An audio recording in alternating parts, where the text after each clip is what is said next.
inequities that have plagued us for generations would simply continue unchecked. But today, for the first time in these long 5 years, the system of justice is working. For the Garner family, and I've spent time with them and I've heard the pain that they have felt. It's been a very long 5 years with no sense of closure, no sense of justice. Until today, the Garner family has been failed by this entire process. And think about what they have gone through. They watched him die, just as we all did. They felt that pain. And then they were told over and over again by the district attorney, by the Department of Justice, that the government would do its job. And they waited, and they waited, and they waited, and nothing happened. And as all this stretched on, it reinforced the suspicion, as one felt by millions, that justice doesn't exist for people who look like Eric Garner. Today, we finally saw a step towards justice and accountability. We saw a process that was actually fair and impartial. And I hope that this will now bring the Garner family a sense of closure and the beginning of some peace. But full justice means that there can never be another tragedy like the one that befell Eric Garner. Full justice is when we never have another death. That is all of our responsibility, and it requires us to change everything. For the last 5 years, our mission has been to fundamentally change the nature of policing in New York City. After the death of Eric Garner, everything was reevaluated.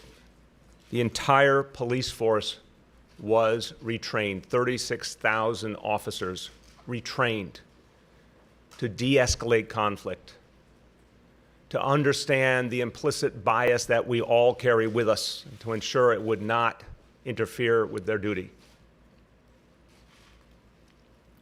The approach to the community is entirely different today. And we had to weed out the distance and the separation that was the norm of the past. And through neighborhood policing, actually create a dynamic where our officers and community members got to know each other as human beings, where people felt they were on the same side working toward a common goal. And we had to change the approach on the ground. Last year, there were 150,000 fewer arrests than 5 years earlier because there were too many times when people were being arrested unnecessarily and too many conflicts that came from it. And this NYPD proved that fewer and fewer people could be arrested and the city could become safer. Safety and fairness must walk hand in hand. And I hoped that today begins the process of restoring some faith and helping people believe that there actually is accountability and fairness. We have a lot more work to do. We'll be at this a long time, but we all have a sense of common mission. There can never be another tragedy like this. This city, this nation should never be put through this agony. We should never lose another innocent man or woman. We should never have people's faith undermined. It's in our power to do something better and to do something different. That is the course we set 5 years ago, and that's the course we will stay on. A few words in Spanish. Hoy Finalmente vimos un paso hacia la aplicación de justicia. Espero que esta decisión le dé a la familia Garner una sensación de cierre.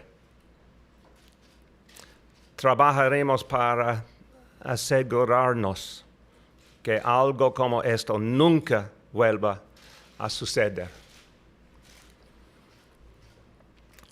I'm going to take a few questions now, but I want to say up front, and I want to remind everyone, this is an ongoing legal matter.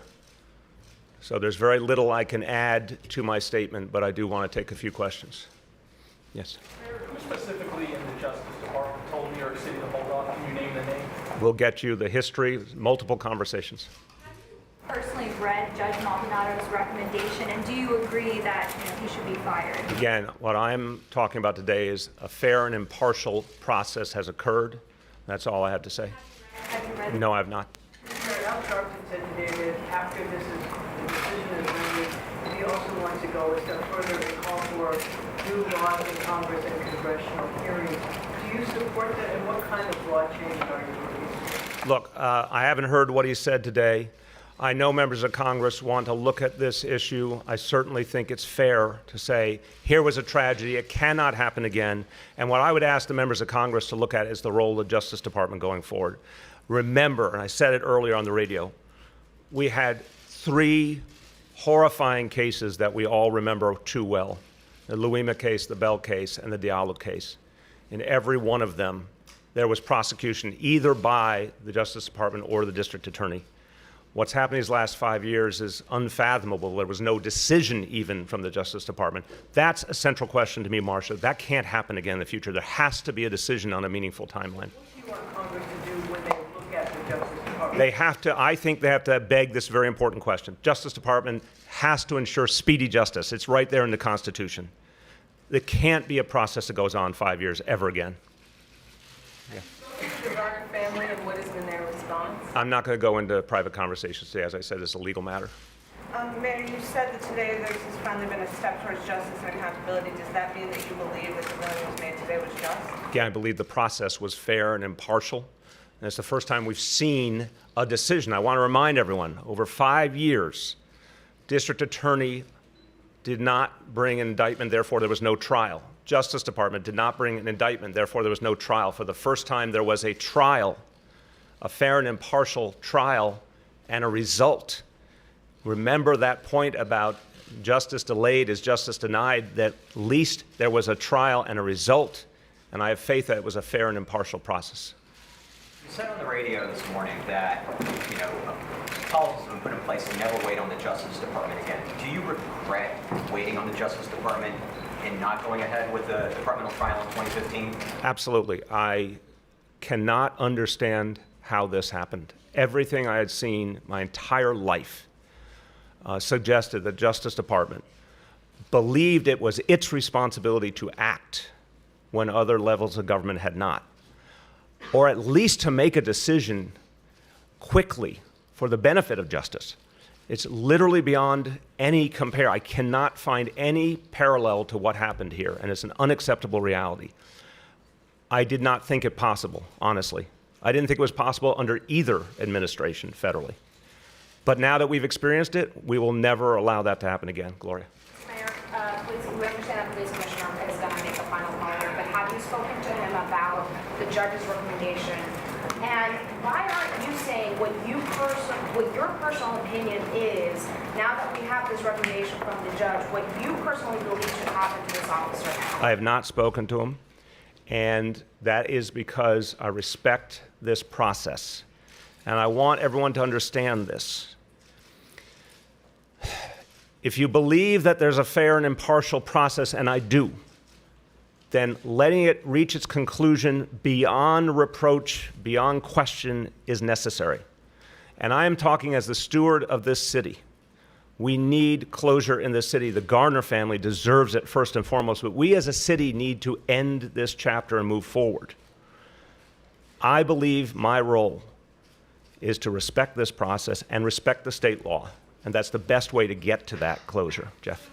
could you even investigate whether you have the power to fire Officer Pantaleo? Absolutely, and the state law is abundantly clear. There has to be due process, and I emphasize to everyone that is an American value. Everyone in this room should value due process. The problem here is that we listened to the United States Justice Department under 2 different administrations, and we respected their demand that we hold back. But once it was clear they were not acting, and we moved forward, we are governed by state law, and that's what the process has been. Due process, a trial, a decision by a judge, a final decision by the police commissioner. Yes. Mr. Carr recently died, and so did Eric Garner about a year and a half ago. And some people have said that Eric Garner died from the stress related to fighting for justice for her father.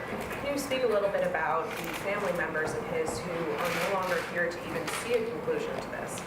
It's very painful that this family's been put through hell. And part of why I'm reminding all New Yorkers of these previous horrible situations is to make clear how wrong this was. It's bad enough that an innocent man died. We all saw it, we all felt it. But when we think about the other instances that this whole city felt, we all remember the Diallo case, we all remember the Luima case, the Bell case. Justice proceeded. You could agree or disagree with any element of what happened, but there was a trial. The notion that 5 years passed without a trial, and that the place that had been the ultimate dispenser of justice failed to act in any way, shape, or form is unfathomable. And to your point, that family members died in the meantime and never got to see any closure is extremely painful, and we cannot let that happen again to another family. So to what extent do you believe this is also a result of the immense public pressure that your administration and other parts of government were placed under? Would we be here without all the activism and people that spoke out over the last 5 years? I respect everyone who has spoken out in their pain, in their outrage, and that's what I was saying in the beginning. I think so many people feared that we had not moved forward as a city or as a society, that injustice was simply going to happen with no result. And I appreciate why people felt that, and it cannot be. We can't move forward as a city, we can't move forward as a nation if people wonder if there's going to be any justice at all. So what was abundantly clear to me was once a fair and impartial process occurred, it would change everything that people were feeling to see an actual process.